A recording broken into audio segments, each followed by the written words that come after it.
What it do? What it do as we roll through your crew? This is motherfucking TeaScholar. You can bet your bottom dollar we're gonna be playing a motherfucking game versus the one known as JayScales. I don't know if y'all heard of this motherfucker. You know, or the legend of JayScales and what he did. Nah, but like real shit, if y'all heard of this any stories about this guy, let me know, cause I don't know shit about him either. So anyways, going into it, I was really thinking about, I mean, as you can see, popping a Gen Lich and a Haunting Spirit, like I could have popped either of them on the first turn, and I counted the space. I was like, Haunting Spirit down low isn't a good idea, so let's just make him go up top. And I decided against the Gen Lich and went with the Banshee instead, because, I mean, we're fighting UD, and obviously they're going to just rush us with melee. So Gen Lich needs more support. He can't just one-man that bottom font, which is what he'd end up doing if I deployed him. So instead, I went for the Banshee, and it's really convenient because apparently he was using some bloody shit, and Banshee happens to heal from blood balls, so it's just more power to her. Go about pretty matter of factly. I like to leave my Haunting Spirit with 4 AP before I make him move somewhere and shit like that. I don't know. There's a lot of games where I have deployed Gen Lich and Haunting Spirit first turn, and it's been like, easy fun ride every time after that. But I really had to reconsider this time and just really think about it.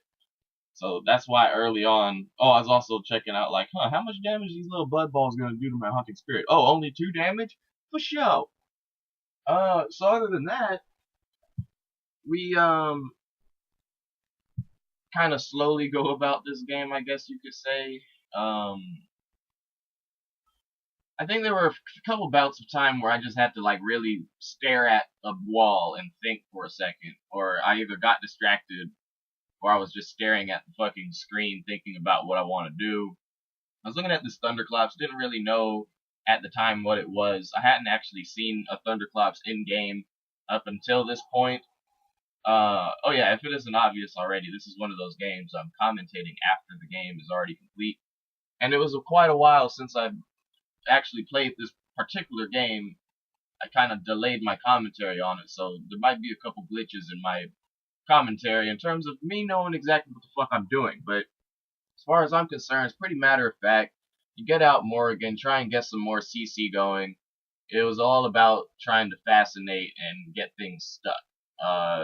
With Fascinate, I know that if he wants to contest that font down there with the champ, he's gonna get fascinated. So that's the give and take that I was giving him. Now I can't remember exactly what he does, so we'll go ahead and wait and see.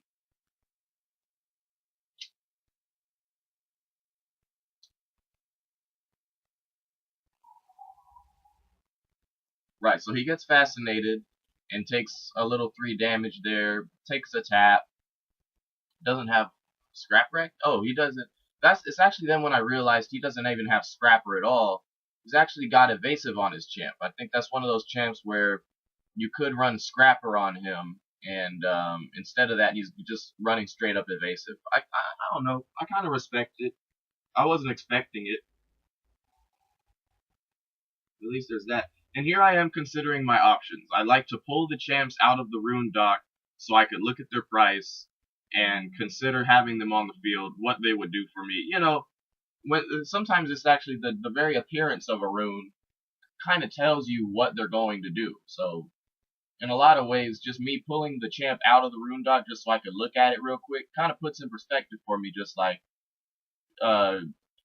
which one to pick. As you can see, I was very into fucking indecisive as hell.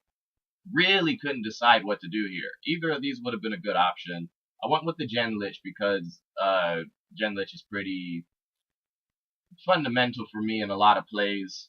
In a lot of games where I have to make heavy plays, and Gen Lich just helps get the momentum going, particularly on a mid-term to long-term game scheme.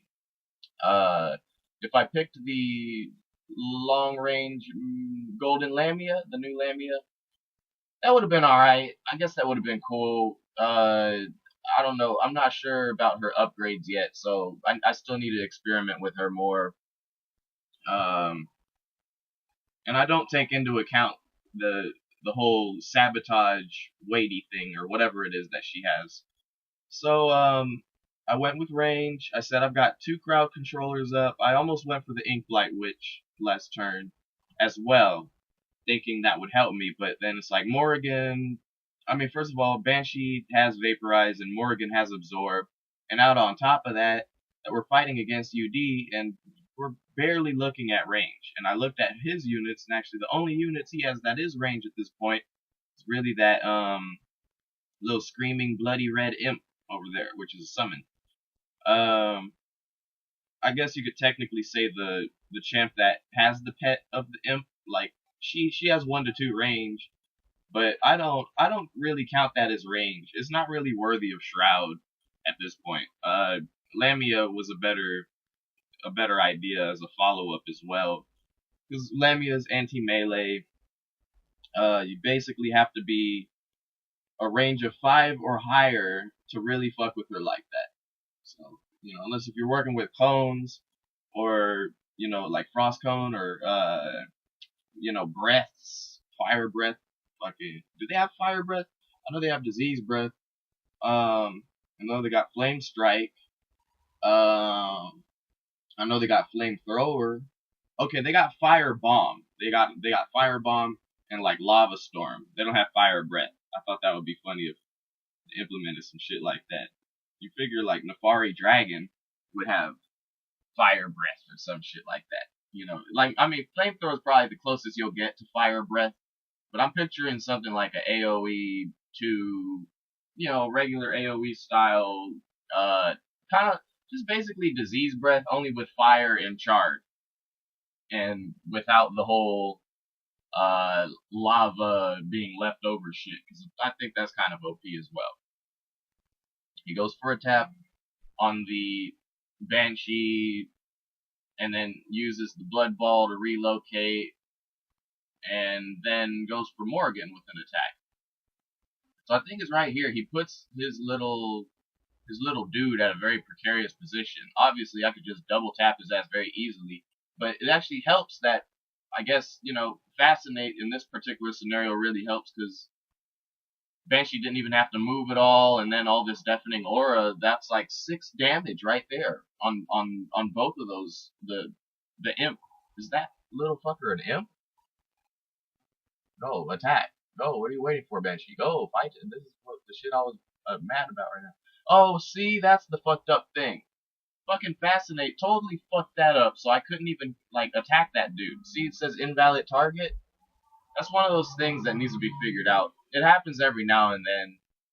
A champ gets fascinated, or just a relocation effect happens between turns, and it just glitches out. You can't even attack the champ that you want to attack because they're not actually there.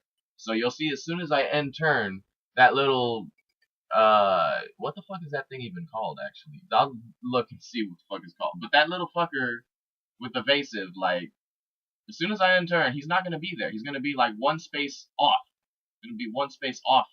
So where I could have killed him very easily, it's almost like JayScales took into account that my shit would glitch out right there, so I wouldn't be able to kill his ass. All it takes is a couple melee hits. It's bullshit. He was dead. He was dead. He deserves to be dead. He will die. But he lived for this particular fucking turn, and I was not very fucking happy about that. But at the same time, thankfully, the space that he moved was right the fuck there. Oh, so that reacted to Siren Song. Ain't that a bitch? So he got fascinated, and then Siren Song brought him back. So, like, the whole placement of that shit got fucked up.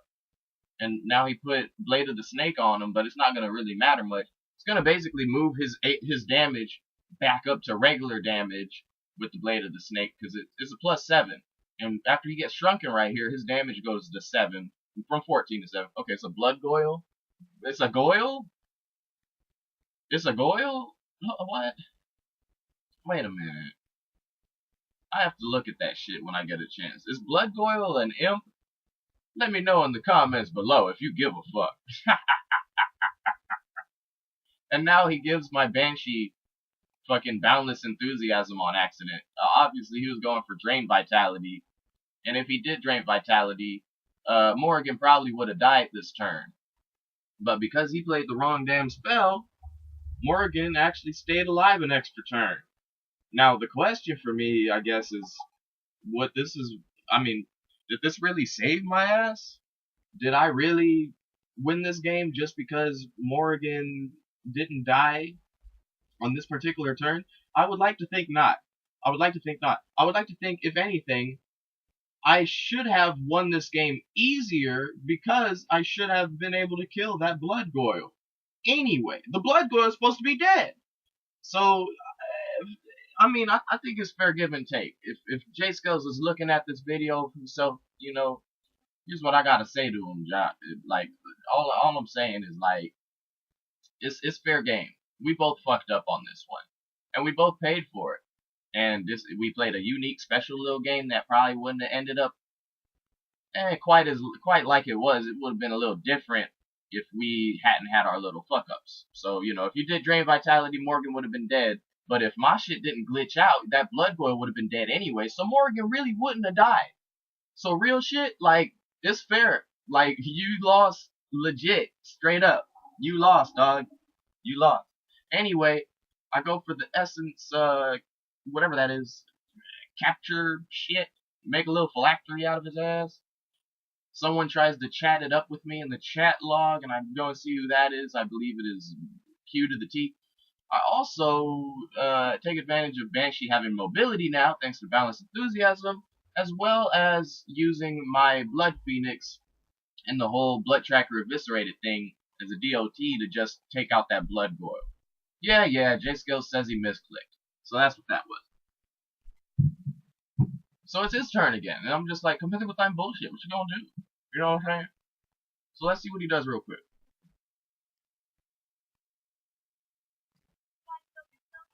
And what I'm gonna do is I'm gonna play the song I was playing at the end of the Tiny Dragon video that kind of I had to cut out because it was just the game was over and it wasn't time to celebrate anymore.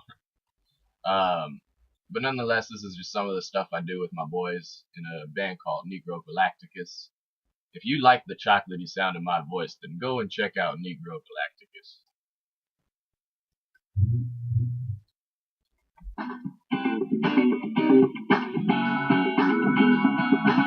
Oh yeah, by the way, my homie who raps on this song actually did write a verse in Japanese. So if you're curious, what the fuck is he doing?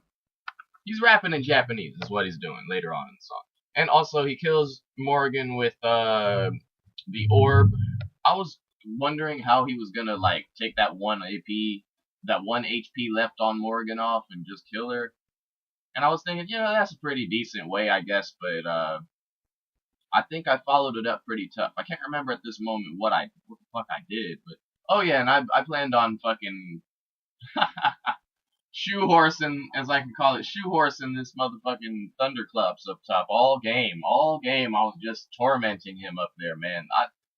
That's what Hunting Spirit is for. Just like not really to directly oppose and block things. Like he can do that. He can do anything. He can oppose and block. Like he could totally block the walkway right here and just stop him from coming to my font for a lot, like as long as he needs. But I decided, nah, let me be sneaky, try and go for his font, see if he's gonna bite. And he did. He followed that Haunting Spirit right into the fucking water, allowing Spirit to run away and even further delay shit. So it's just really me delaying him at the end of the day. I believe I kill the... Okay, so this was a pain in the ass. Just like figuring out how I wanted to do this. I think I was having a hard time between deciding who should attack the orb. I know it doesn't seem like a big deal right now, but I was really just like having a hard time deciding who should attack what. Because the thing is, if I do this the wrong way, that orb is actually going to heal up like 2 HP, and then it would take an extra attack to destroy it. And then I'm looking here, and I'm just like, wait a minute, it's still alive? It is still alive. It has 22 HP, and my first attack on it did 11 HP, and both of those champs that were left to attack it had 10 damage each. Um, my bad, I used the wrong words. The first champ, the Gen Lich, attacked it, 11 damage. It had 11 HP left. Basically, I was left with 1 HP on a relic that I it was just a hard decision there that I had to make. And then I also ran out of fucking time trying to think what should I deploy up top, or if I should deploy up top. So, and also I was just like, with that time I could have put Vendetta on my Gen Lich at least. Like, fuck. So I kind of fucked up there, but it's really just me conserving Nora then. Because I'm not really necessarily in a bad place quite yet. But that orb, that little fire orb, the orb of protection and shit, I don't like that shit, man. It has 22 HP. It's kind of stupid. 21 HP, I get it. 21 HP, I understand. You want to be a dick about your relic, whatever faction uses these relics. It's just like, I understand. Statue of Shulos and shit. But, like, that was just really highly inconvenient. Oh, yeah, I can't go for his font up there with the Haunting Spirit because of the Energy Thief. He also deploys Ear Guard, and that's very curious to me because I've got Lamia up. He really needs more range right now, if anything. And he deploys one of the heaviest melee hitters of UD. So, kind of at that point, I'm thinking maybe he doesn't have what he's supposed to have or what he needs to actually take me down with the shit that I'm running. I really do love Blood Phoenix too, with Grace of the Dead. It's just really, really good distraction. You can just basically run the meat into people's faces and keep them from your other more important champs. And when they take out the distracted meat, all your more important champs heal up like a motherfucker. I think like 18 HP really each time it happens because there's the initial uh 12 heal, and then there is the follow up of 6 HP heal after that. Over here, really using Balanced Enthusiasm to my advantage though. With I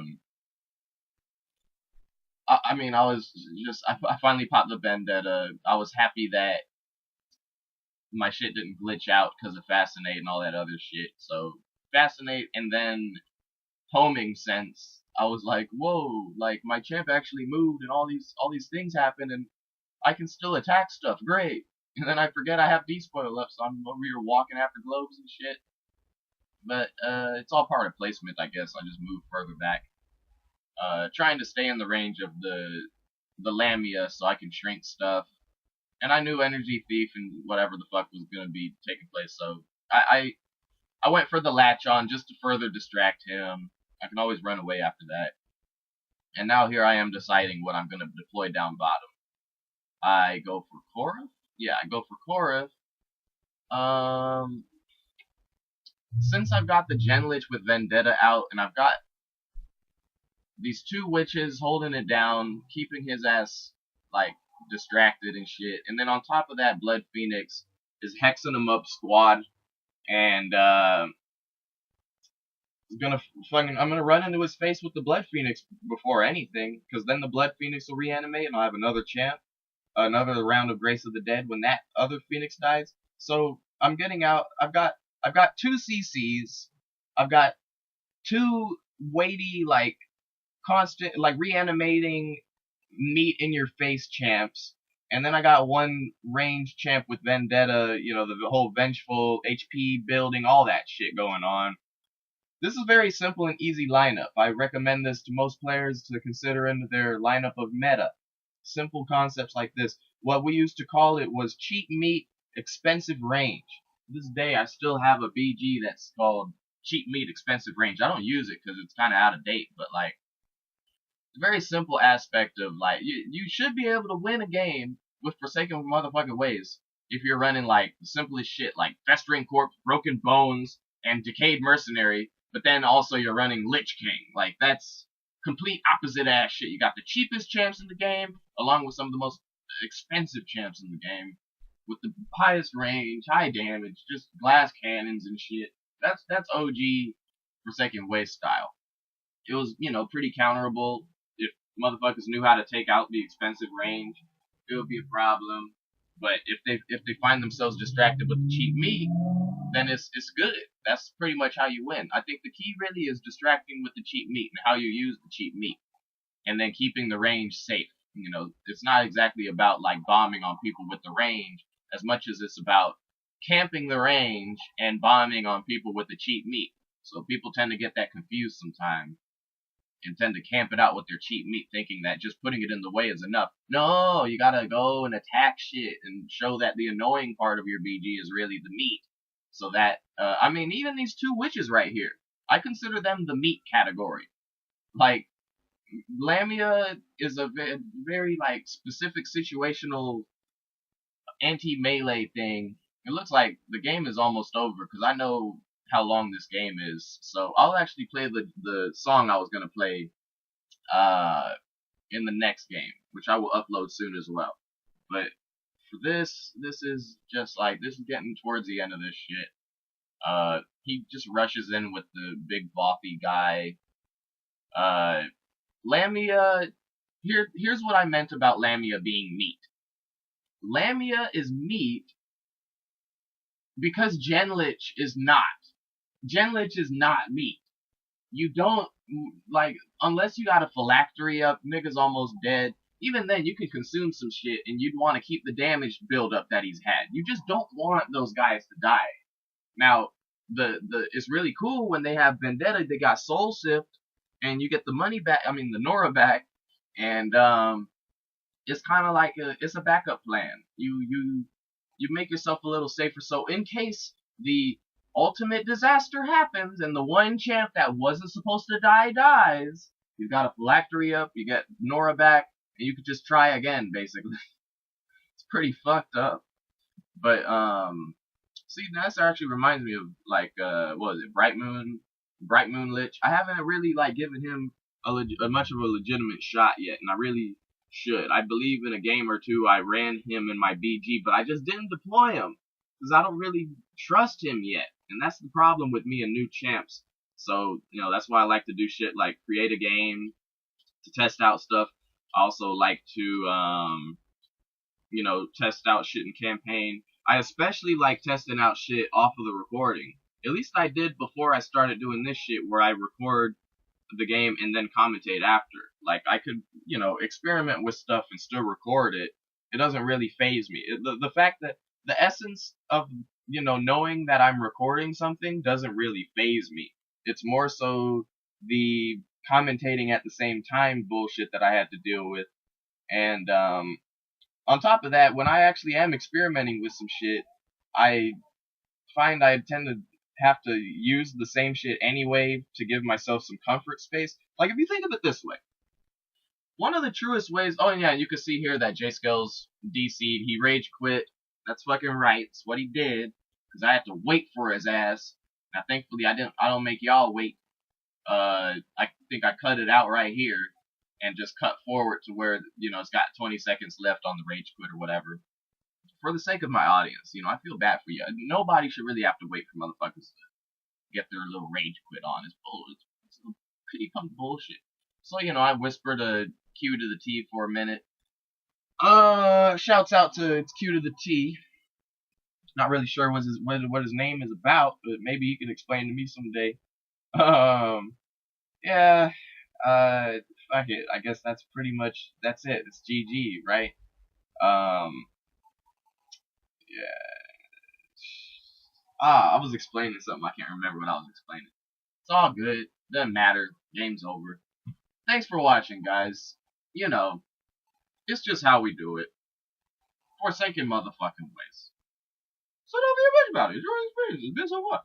Once again, I am TeaScholar. This has been Forsaken.